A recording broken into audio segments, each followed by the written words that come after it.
ओम शांति। आपका दिन शुभ हो। आप जो भी कर्म करें उसमें 100% आपको सफलता मिले, मेरी यही शुभ भावना और शुभकामना है। आज इस वीडियो में हम बात करेंगे कि प्रारब्ध कैसे आपको घुमा के रख देता है, आपको अपनी तरफ अपने जो आपके कर्म है, कर प्रारब्ध कर्म, उस हिसाब से आपको नचाता है, आपको बहुत लोगों से मिलवाता है। कुछ लोग आपकी चॉइस के होते हैं, आपकी पसंद के होते हैं, लेकिन फिर भी आपका रिश्ता उनसे नहीं जुड़ता है और जिससे शादी होनी होती है उसी से होती है।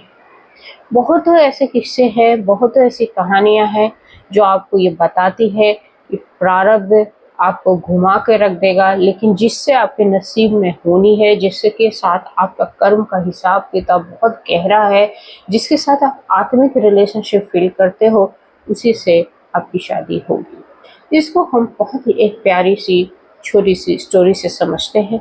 एक लड़की जो बहुत वेल एस्टेब्लिश इंजीनियर है, अच्छे पोस्ट पे कार्यरत है, और उसकी उसी पोस्ट पे एक और लड़का भी है जिससे उसकी काफ़ी अच्छी फ्रेंडशिप हो जाती है।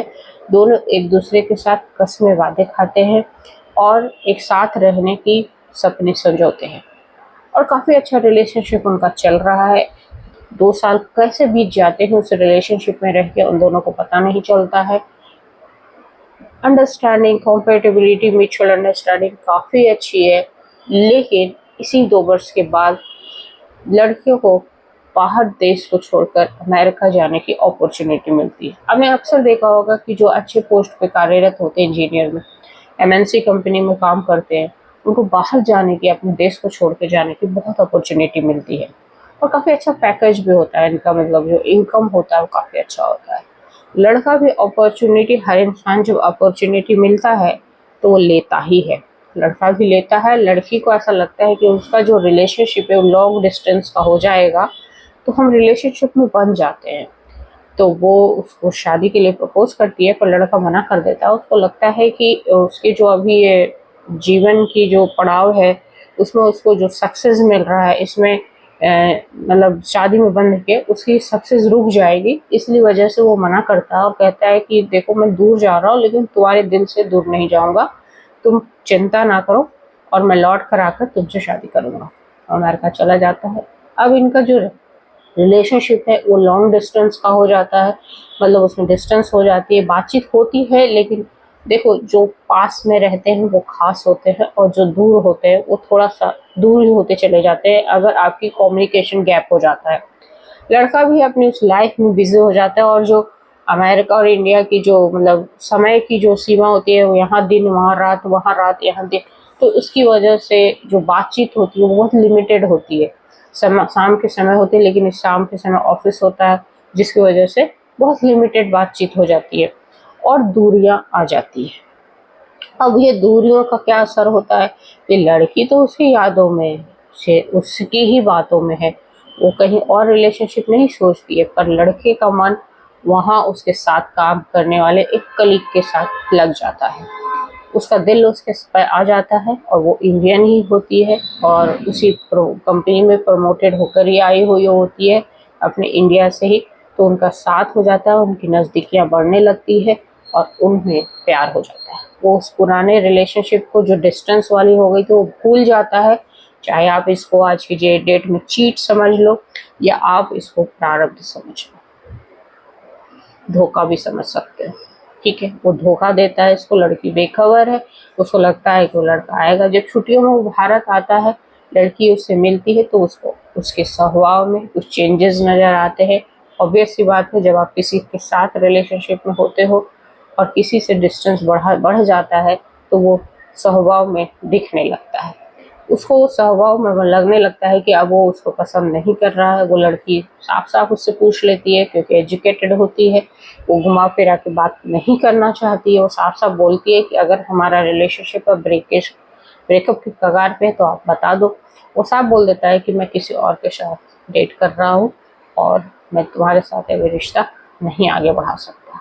लड़की टूट जाती है, लड़की थोड़ा परेशान हो जाती है और गुस्से में अपने घर पे मैट्रिमोनियल साइट बनाती है, और उसमें बहुत सारे लड़के देखती है जो अच्छे अच्छे पोस्ट पे उनको प्रपोजल भेजती है। एक लड़का उनके घर पे उनके पेरेंट्स से मिलने आता है, लेकिन लड़का पसंद नहीं करता उस लड़की को। ऐसे 10-15 रिजेक्शन हो जाते हैं। लड़की की एक छोटी बहन भी होती है और उसकी शादी फिक्स हो जाती है, वो भी अच्छे मतलब पोस्ट पे होती है और उसको अरेंज मैरिज करती है, उस लव मैरिज में नहीं पड़ती है और उसकी शादी हो जाती है, मतलब इंगेजमेंट हो जाती है। लड़की को लगता है कि भाई उसकी छोटी बहन की भी शादी हो रही है, सबकी शादी हो रही है, उस मेरे कलीग ने भी किसी और के साथ रिलेशनशिप बना लिया और मेरा क्या होगा। वो उस परेशानी से, उस रिश्ते से बाहर नहीं निकल पाती है क्योंकि वो हमेशा उस लड़के की खबर रखती है, मतलब वो क्या कर रहा है, कैसे रह रहा है, क्या उसकी शादी हुई है, वो हर चीज़ को उसके बारे में जानती है और जानना चाहती है। लेकिन कहीं न कहीं उसके दर्द, उसके दिल से जो दर्द आह निकलती है वो उस पे जाता है, मतलब उसमें उस दुआएँ भी निकलती है कि भाई उसने मेरे साथ गलत किया है, मैं उससे इतना प्यार करती थी, मैंने उसको, लेकिन ये जो प्रमोशन था, ये हमारे बीच की दूरियां बना ली है। वो कहीं ना कहीं कोसती है अपने आप को, अपने जीवन को, अपने भविष्य को, अपनी अपने प्रारब्ध को, अपने भाग्य को कोसती है, अपने नसीब को कोसती है।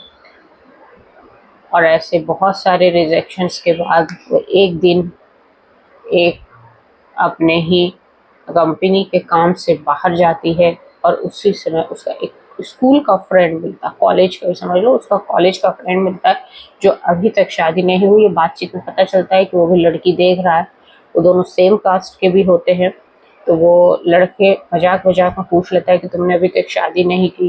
लड़की बोलती है कि मेरा था रिलेशनशिप पर ब्रेकअप हो गया और उसके बाद मैंने आगे कोई लड़का मुझे पसंद नहीं आया है और मैंने अभी तक शादी नहीं की। एक दो बार ऐसे ही उसको कांटेक्ट करता है और जगह जगह कहीं भी जाता है वो कोई भी प्रोजेक्ट के बहाने लड़का उससे मिलना चाहता है, क्योंकि कहीं ना कहीं लड़के की भी शादी नहीं होती है तो उसका झुकाव होता है उसकी तरफ, या आप समझ लो कि इनका आत्मिक रिलेशनशिप उनको खींच रहा होता है। और लड़का इसके घर पे इसके पेरेंट्स के सामने प्रपोजल भेजता है कि भाई मैम शादी करना चाहते हैं अगर आपकी लड़की। जब लड़की को ये पता चलता है कि उसके उससे दोस्त ने प्रपोजल भेजा है तो वो उससे एक बार मिलना चाहती है, उससे बात करती है और कहती है कि देखो मैं रिलेशनशिप में थी और मैं इसे अभी तक मूव ऑन नहीं किया है और मेरा कहीं ना कहीं ये लगता है कि जो लड़के हैं वो चीट करते हैं, धोखा देते हैं और मैं इस चीज़ से बाहर नहीं निकल पा रही और आगे जीवन कैसे जीऊँगी मुझे पता नहीं है। मेरी बहन की भी एंगेजमेंट होगी और कुछ दिनों में उसकी शादी है और मैं तुम्हारे साथ रिश्ता कैसे निभा पाऊँगी मुझे पता नहीं। तुम अच्छे लड़के हो और मैं, अगर तुम मुझे मौका देना चाहते हो तो मैं तुम्हारी वाइफ बनने के लिए तैयार हूँ।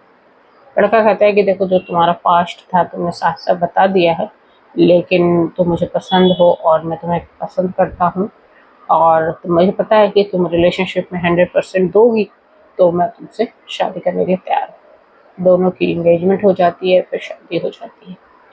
देखिए प्रारब्ध कैसे खेल रचता है, जिससे आपकी शादी होनी होती है वो किस तरह से आपकी ज़िंदगी में आता है और कैसे, मतलब इतने रिजेक्शंस के बाद, इतनी उतार चढ़ाव के बाद, इतना आपकी चॉइस, आपकी पसंद इस आपकी किस्मत के आगे कोई मायने नहीं रखती है। जो आपकी पसंद है वो आपको नहीं मिलेगी, जो आपका नसीब है वो आपको ज़रूर मिलेगा। और चाहे आप उसके लिए आपको घूमना पड़े, आप उतार चढ़ाव हो ज़िंदगी में, पर कभी भी ज़िंदगी में हार नहीं मानना है। ज़िंदगी कब क्या चमत्कार दिखाए, कब आपका भाग्य कैसे उतार चढ़ाव के बाद आपको वो सुख दे जो आपको पता नहीं है। तो शादी के लिए टेंशन नहीं करनी है, चिंता नहीं करनी है, जो प्रारब्ध में है वो होगा और निश्चित होगा और आप सबकी जोड़ी बनी हुई है और सबकी शादी होना तय है। तो मुझे ऐसा लगता है कि इसके लिए आप जो भाग दौड़ करते हो, आप परेशान होते हो, आपको लगता है कि आपकी ज़िंदगी बर्बाद हो गई है, उसने धोखा दिया है, मेरे साथ किसी ने चीट किया है, उसको भी सज़ा मिलनी चाहिए, हर चीज़ की सज़ा मिलती है तो उनको सज़ा क्यों नहीं मिलती है जो चीट करते हैं। देखिए जीवन में जो भी आते हैं हमारे साथ, जो पसंद होते हैं, मान लो उनसे शादी नहीं हुई, लेकिन वो क्यों आते हैं? क्योंकि हमारा कुछ ना कुछ उनके साथ कार्मिक अकाउंट होता है।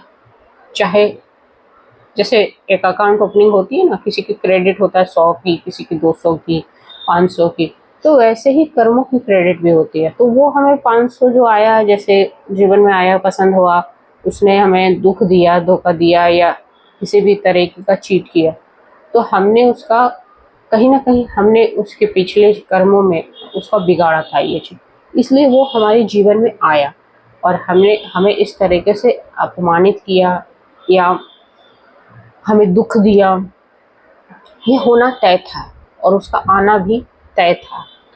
ये प्रारब्ध के हिसाब से हमें ऐसा लगता है कि प्रारब्ध हमें घुमाता है, घुमाता नहीं है, वो हमारा अकाउंट क्लियर करता है। अगर आपने फिर उसके साथ कुछ उतार-चढ़ाव कर लिया, तो फिर आपने एक क्रेडिट बना लिया या किसी को आपके ऑफ़िस में काम कर रहा है कोई, आप बेवजह उस पे चिल्लाते हो, है ना? उसको अपमानित करते हो, जो आपका प्यून ही क्यों ना हो, तो कहीं न कहीं आपने फिर से किसी और के साथ एक क्रेडिट नोट बना लिया है और आपको उसका डेबिट करना पड़ेगा इस जन्म में या अगले जन्म में। अगर अगर आप अभी काम कर रहे हो ऑफ़िस में, है ना? और आप इसमें कोई आपको मिला या अपने अपने भाई-बहन पे चिल्लाते हो, उसको प्रताड़ित करते हो, उसको अपमानित करते हो, उसको सबके सामने नीचा दिखाते हो, अपने आप को सुपीरियर दिखाते हो, तो वो भी आपको चुकाना पड़ेगा और वो हो सकता है आपके इसी तरीके से बॉयफ्रेंड गर्लफ्रेंड के रूप में आए वो। इसी तरीके से आपको किसी भी रिलेशनशिप में मिले आपको ऐसे नीचा दिखाने के लिए और आपको इस दुखों से गुजरना पड़ता है। होती आपकी चॉइस ही है वो, आपकी पसंद होती है और बहुत लोग ऐसे भी होते हैं, लकी होते हैं जिसको हम लकी बोलते हैं। लक, वहाँ पे लक ही आपका किस्मत है कि आप जिसको पसंद करते हो, पेरेंट्स तुरंत तैयार हो जाते हैं और आपकी शादी हो जाती है। तो ये सब पहले से ही तय होता है। नसीब में जो होना होता है वो सही टाइम पे, सही वक़्त पे होता है। उसके लिए आप बेवजह परेशान मत होइए और होप सो आपको ये वीडियो अच्छी लगे तो इस चैनल को ज़रूर सब्सक्राइब करिए, लाइक करिए और आगे भी मैं ऐसे वीडियो आपके लिए लाती रहूँगी ताकि आपकी जो टेंशन है, इन कहानियों को, इन वीडियो को देखकर थोड़ा कम हो। जय हिंद, जय भारत।